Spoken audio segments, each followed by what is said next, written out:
time. Thank you, Minister, for gracing us, and our greetings to all the officials and interested parties, my colleagues here. Minister, you are at pains to explain the inexplainable in our view. The clandestine unilateral approach that you took in providing this policy directive is, for us, very bizarre and very abnormal. This is supposed to be a transparent process, according to Section 9 of our Constitution. The public should be aware of it, there should be engagement, and the institutions, at least that you preside over, should be aware of this process.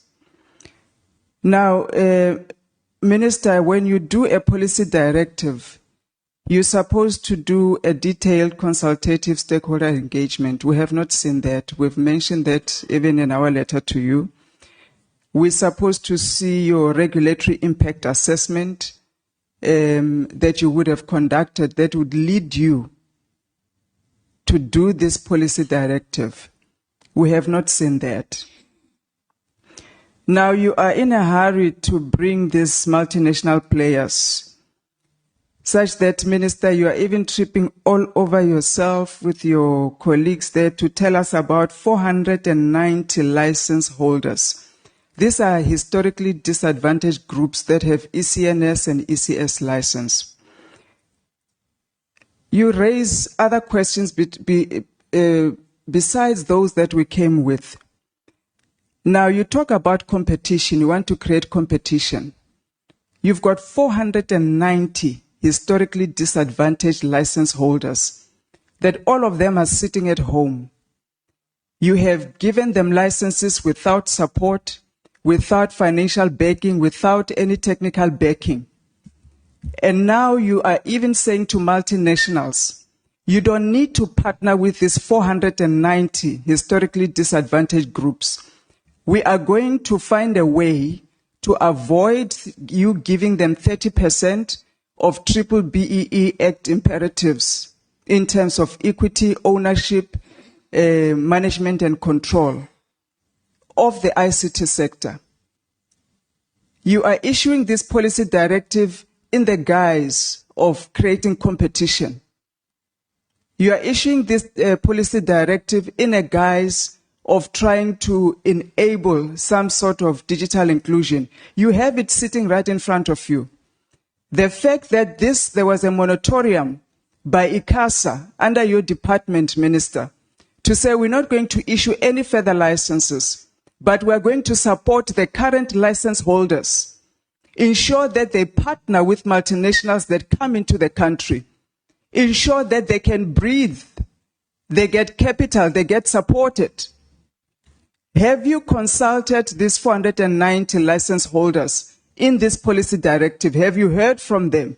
What are their limitations in terms of providing connectivity as their licenses are demanding them to?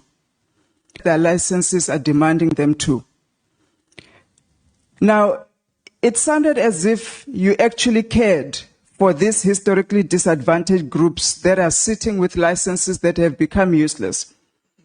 But you issued these licenses, then you left them to the sharks. You threw them to the sharks.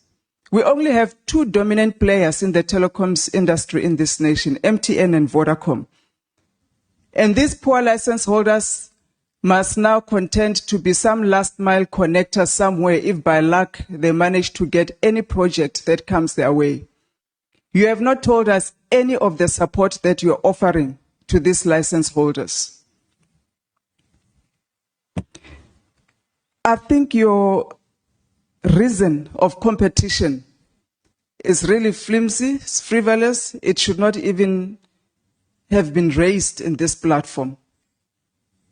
What you should be doing is to ensure that these 490 are empowered enough to be able to create competition for the two dominant, so that we get our data costs low and we're able to give coverage to the underserviced rural and remote areas.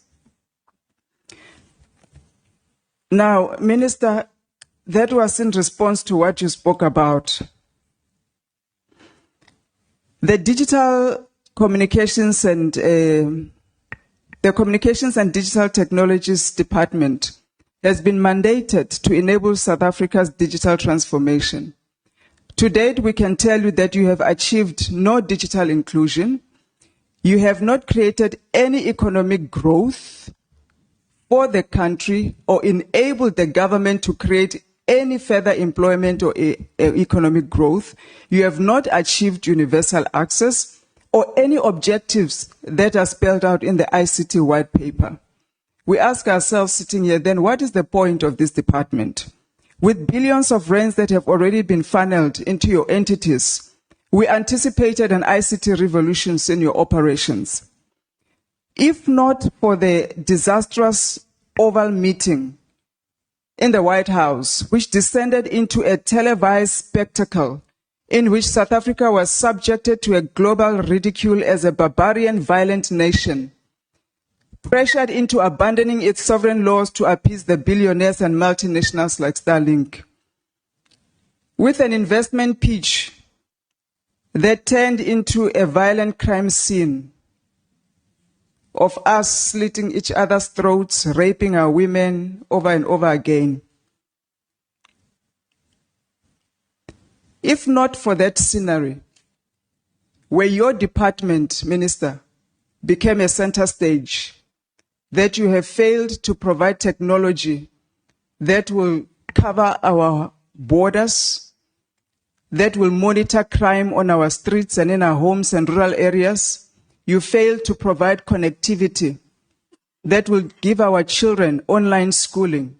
You failed to provide connectivity in police stations such that we are able to remotely report cases and the police are able to respond to cases immediately. If not for the failures of the telecommunications department, perhaps that spectacle of the White House would not even have happened. Minister, we had even forgotten about you and your department, if not for that meeting. Let alone why we are even doing this digital inclusion and migration in the first place. But let's begin here. Blessed memory, Minister Motsepe Katsiburi was a visionary who announced in 2007 digital migration. And she started all sorts of ICT revolutionary stuff for this nation. White papers that will give us digital inclusion. And the cabinet approved that. And the first digital signal was switched on in November 2007.